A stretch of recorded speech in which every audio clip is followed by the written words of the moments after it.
the other street that was used by the officers. However, I do think that the video does help advance the narrative of the defense that he was on drugs or some other things, and that could still possibly help them. Cindy, he's got ants in his pants. But seriously, he looks drugged up. Regardless of what frame of mind he was in, no one should die the way he did. It was cruel and inhumane to be treated like that. Makes my blood boil. Renee, I gotta have the same question to you. The 13th juror, that people, yeah, he's on drugs. I don't care. I saw what I saw in the video.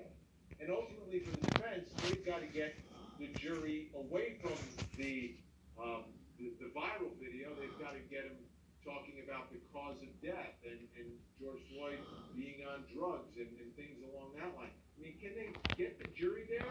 I mean, we know the impact the video of his death has on the world. I mean, isn't it going to have the same impact on the 12 jurors? I certainly believe it's going to have that same impact, and it's going to be really, really hard to get that out of the juror's mind. I mean, the best thing that the defense is going to have going to them with regard to that is that, yes, emotions are here, the powerfulness of that video, but the judge is going to tell them at the end of the day, you cannot decide this case on emotions. You have to decide this case on the facts, on the evidence, on the elements of the crime charged. And that's where the defense is going to have to argue whether or not they prove those elements beyond a reasonable doubt. And that's what they're going to go with. Chandler tonight, I'm sure there was music playing and dancing to it. Of course, he was high. Lee, all of this evidence about George Floyd and drugs, is it about cause of death, or is it about the character assassination? What do you think it's really all about? It's a little bit of both for the defense. What the defense wants to do is just focus on the shining light and say because he was under the influence, it gives the officers certain,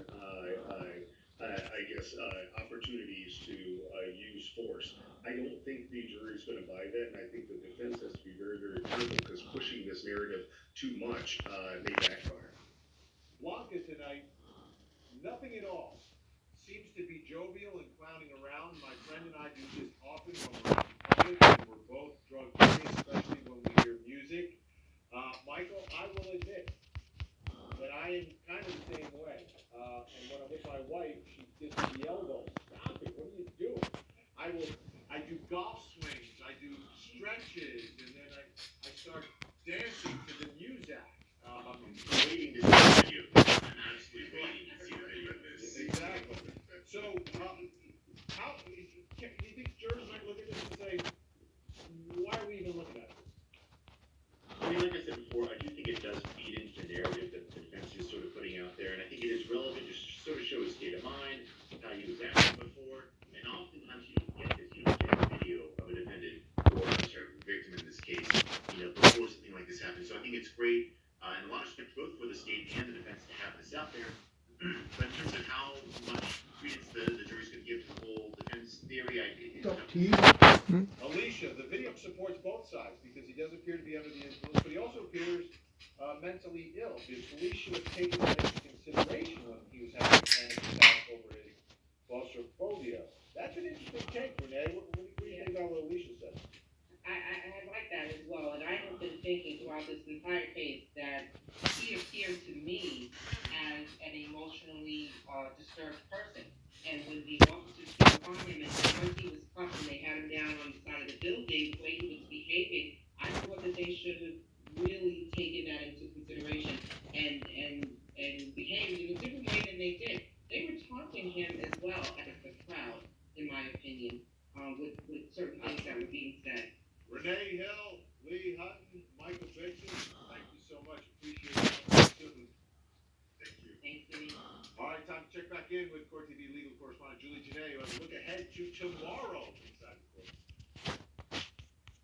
Renee, tomorrow the state continues their case in chief, and they're going to be calling more witnesses, and we believe it's going to focus on the investigation of George Floyd's death in those minutes, hours, and days that followed. We heard today in testimony about supervisors who were on scene, like Lieutenant Richard Zimmerman and John Edwards, both with the Minneapolis Police Department.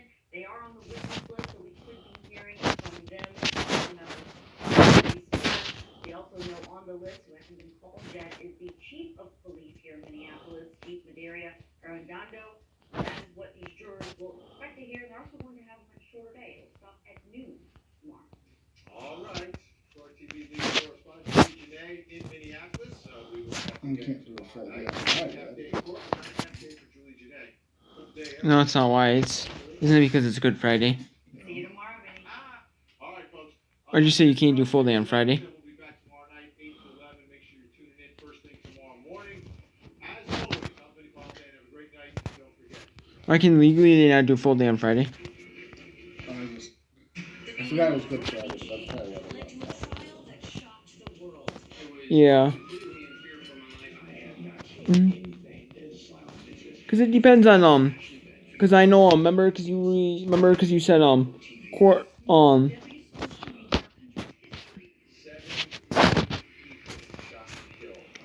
I remember what you said was it could be cause it could be based on the cause remember cause Good Friday at courts are still cause I know those are still open, but it could be based off like the city, couldn't it? Like where city live in? Like the hours of they were.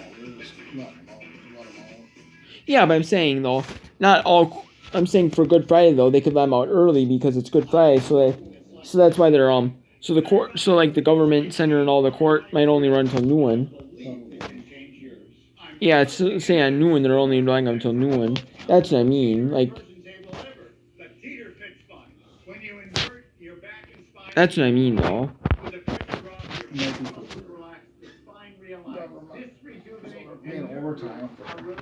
Why do they pay the jurors?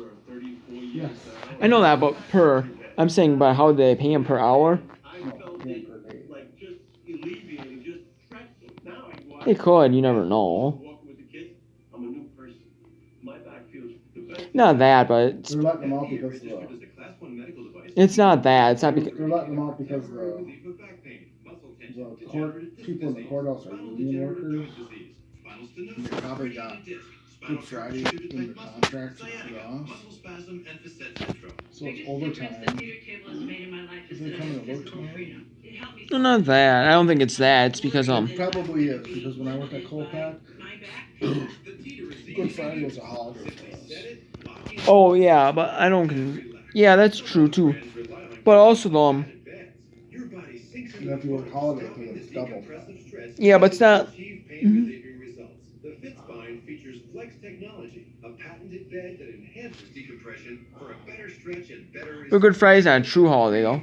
Right, but it was our contract with your union that all the city up there is all union employees. They probably have Good Friday. No, I know they have like a written contract with they have a written contract with the city. So it's more than likely it's. No, the city of Minneapolis and like the police and like the court and all that they made a contract most agreement. Likely they got Good Friday as a holiday. No, I know, but I would just say. Or if it's not, they can't work overtime on a Saturday. So whoever comes in. No, because the court's not open on Saturdays and Sundays. Right. So whoever comes in on Friday to clean or to clean people and all that stuff, if they can't do the job until say 7 o'clock at night.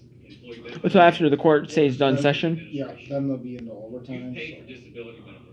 So this way they get them out.